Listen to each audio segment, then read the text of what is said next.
আসসালামু আলাইকুম সম্মানিত খামারি বন্ধুরা, আজকে আলোচনা করব ব্রয়লার মুরগির বাচ্চাকে কখন ব্রয়লার স্টার্টার এবং গোয়ার খাদ্য খাওয়াবেন।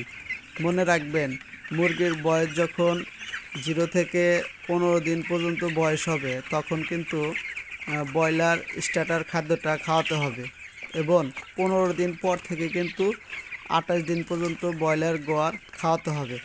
কিন্তু আপনি কিন্তু প্রথমেই ব্রয়লার গোয়ার খাদ্যটা দেবেন না। ব্রয়লার স্টার্টার যে খাদ্যটা আছে ওইটার সাথে ব্রয়লার গোয়ার মিক্স করে অন্তত একদিন খাওয়াবেন। খাওয়ানোর পরে কিন্তু ব্রয়লার গোয়ার খাদ্যটা খাওয়াবেন। যদি আগেই ব্রয়লার গোয়ার খাদ্যটা খাওয়ান তাহলে কিন্তু আপনার ফার্মের মুরগি ফিডব্যাক করবে, মুরগি কিন্তু কাবু হয়ে যাবে।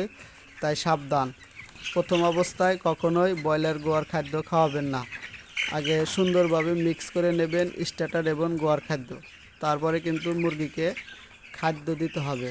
যদি প্রথমেই খাওয়ান আপনার ফার্মের মুরগি কিন্তু ফিডব্যাক করবে, মুরগি কিন্তু কাবু হয়ে যাবে এবং অসুস্থ হতে পারবে। তাই সাবধান থাকবেন।